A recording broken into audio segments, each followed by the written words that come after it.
But this video, I really wanted to talk about U.S. soccer and the state of U.S. soccer and where we are at now, and um, what is it going to take for the U.S.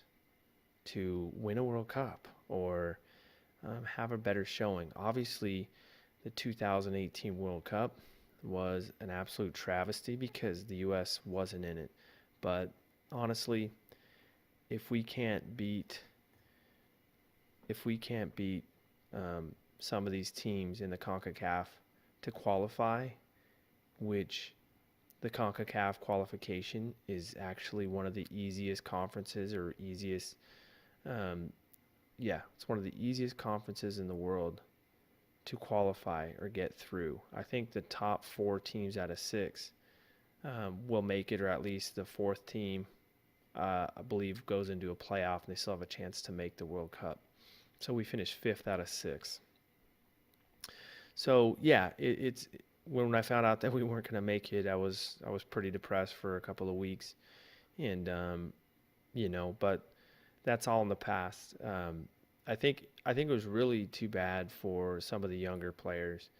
So I've been a Portland Timbers fan in the MLS for a long time. I was living in Portland actually for about 9 years, and so I was watching the Timbers a lot, and they had a guy Darlington Nagbe, who has since left. He's in a different team now, but he was one of our star players. He's one of the really good players, and he was getting called up to the national team, and so he was traveling around with the U.S. national team, and he was playing with them a bit, and so it looked like he might actually get some playing time in the World Cup if they would have made it. And then, of course, there's Christian Pulisic. So Christian Pulisic, I think right now looks like he's the best player that we've ever produced.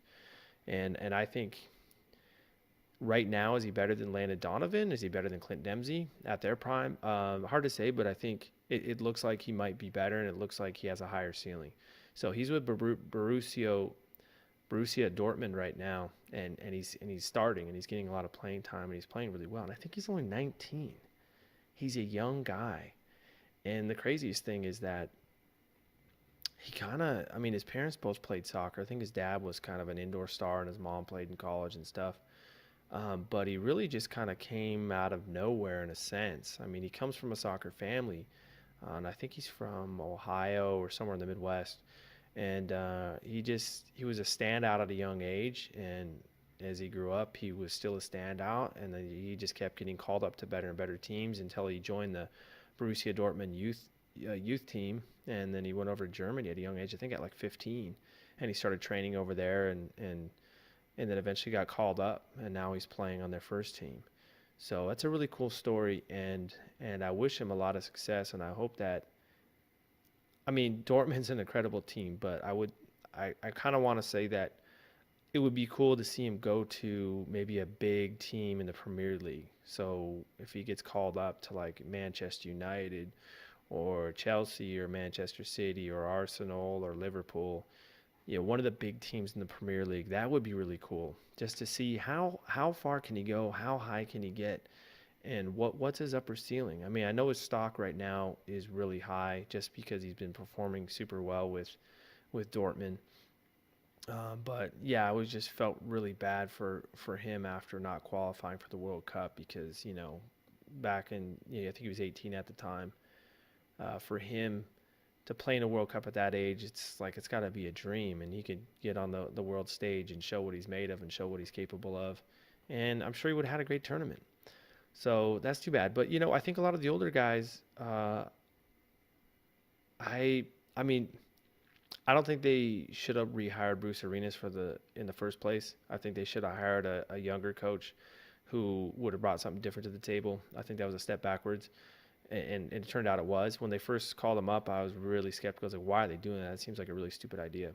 And then they did, and they didn't qualify, and then my feelings and intuitions were vindicated. So, and I also think that a lot of the players that were on the team, at least half the team, I think they were past the point where they could produce a lot of value for the national team. So I think a lot of the guys, they had good tournaments in 2014, and we had a lot of fun, even though we lost out to Belgium. which was an exciting match, but Belgium was clearly better. We pretty much just got outplayed. Actually, the De Bruyne, Kevin De Bruyne, that guy, he honestly looks like, he kind of looks like a Keebler elf to me. I mean, no offense. I'm sure he just gets mad women all the time, but that guy, he looked like he was a 15-year-old Keebler elf back in 2014. I mean, he still kind of does. And when we played against Belgium then in 2014, he just utterly destroyed us. He just looked like a kid out there. Like he physically looks kind of like a kid, but he just tore our entire team apart. Like he's that good. Like he's an incredibly good player. And they brought Lukaku on, and I knew it was trouble once they brought him on. And then I think he scored 2 goals late, and now he's turning out to be incredibly powerful player. I like Lukaku a lot. I think he's got awesome game. He seems just like a really hard worker and dedicated to the craft, like he was studying under, I think Thierry Henry in the last World Cup was teaching him a lot of things, and so he's trying to become one of the best. So it'll be interesting to see how he does.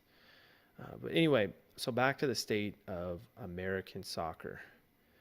Well, I don't need to say American soccer. That's redundant. I should say American. No, I should say soccer and or football, non-American. But the state of U.S. soccer. So we have a ways to go for sure. There's no doubt. And I think, well, it kind of depends on where we want to go.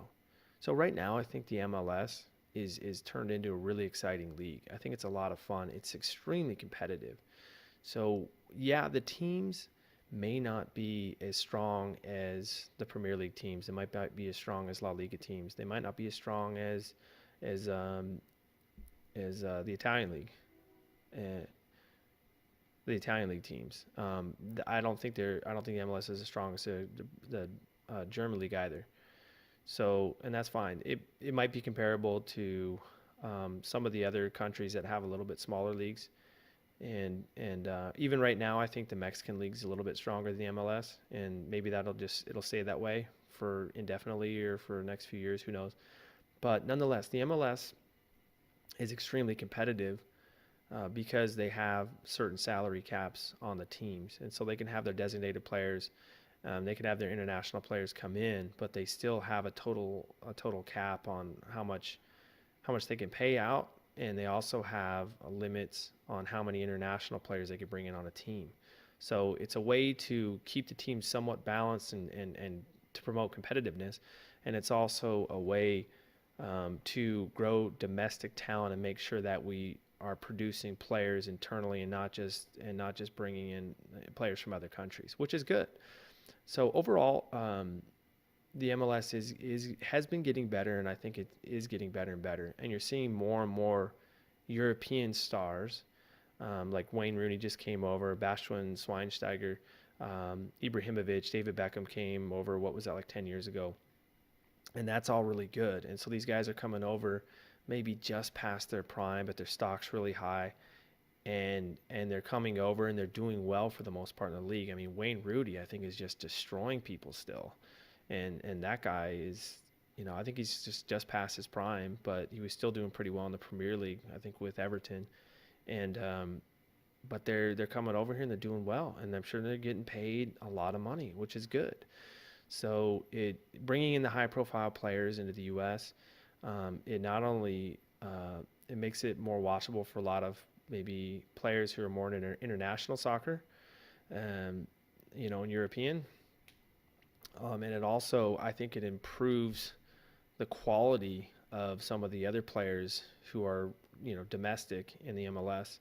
And I think it gives new life to some of these players who were on really, really big teams, got paid a ton of money, and they're looking for the next thing, because they're just past their prime and they're starting to slip a little bit. And they come over here and they're still stars. So that's great. I think it's a good model. I think the business model is working well.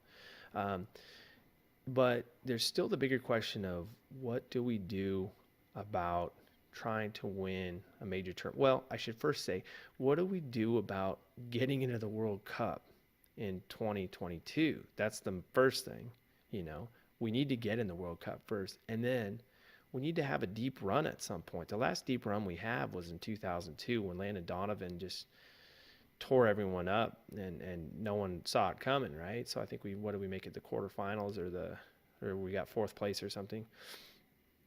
So we still have a lot of work to do on the national level. I think the MLS is doing well now. I think it's a healthy league. It's extremely competitive. You never know who's going to win on any given night. You don't know who's going to make the playoffs each year. And there seems to be a new champion every year. That's great. That's awesome. And it's fun. It's exciting. I've been to a lot of live games. They're super fun. But on the national scale, what do we do? So, I mean, there's been different proposals on how to promote the league domestically, but part of the big problem is that it's still sort of a gatekeeper type thing. It's too expensive for young kids to play soccer domestically. I mean, when I played in a club at a young age, my parents paid. So yeah, I was one of the privileged kids. I was one of the special ones or whatever who got the privilege to play soccer. Soccer shouldn't cost anything. It should be absolutely free. I mean, you need a soccer ball and you need a couple of posts. You know, in other countries in Europe and in the continent of Africa and in the continent of Europe, you know, a lot of the countries over there, it's all the poor people are playing in the streets or people with less money. It's open to everybody. And the ones that rise to the top are the best. You're just drawing from such a bigger pool of talent, you know. And the other thing is in the U.S., not only is it too expensive, I think, or prohibitively expensive for a lot of kids to just go and play on these club teams or where they get better coaching and better resources, better access to fields and all that. But the other issue is that so much money is still in the other sports, right? And so some of the best athletes, you know, inner city kids or, you know, where there's a higher concentration of population, so the really good athletes get a lot of exposure early on. And they get handpicked to play other sports, and that's where a lot more money is still. So whether it's basketball, whether it's American football, I wouldn't say hockey so much. Hockey's just more like northern part of the northern states and then Canada, but particularly basketball, American football, and then even into some degree baseball. And so I think those are the two main barriers. And so one of them, you're not going to really compete so much with some of the other sports that have a ton of money already and they have an established business model and they've been brands for a long time. That's going to be difficult to compete with. Although it might be a little bit easier to compete against American football just because of a lot of the stuff coming out with the injuries. And so a lot of parents are going to deter their kids away from doing American football at a young age because they don't want them to get permanent injuries or head injuries and mess with their development, etc. But then the other issue is the cost, the prohibitive cost for these kids at a young age. It shouldn't cost anything. And so we need to subsidize it somehow. So the U.S. Soccer Federation or whoever's in charge, whoever has the dang money, needs to start subsidizing and start promoting stuff. And by all means, maybe they already are. Maybe there's something I don't know. But we need inner city programs where there's a high population density. So where there's just a lot bigger pool to choose from, and they need to have the option to play soccer just around the corner for cheap, for free, and there need to be a lot more leagues. Okay, so I think those are a couple of things that we can do to try and improve our overall, national team stock, and we're starting to see these guys like Christian Pulisic. There's going to be more guys like that coming out. I think 2022, if that guy stays healthy when they play in, where is it? Is it Qatar, UAE? It's somewhere over there in the Gulf states, which is really strange. But yeah, I think he'll probably have a really good tournament if he stays healthy, and hopefully, we'll make the dang World Cup tournament first off, and then if we do, we'll see where we go.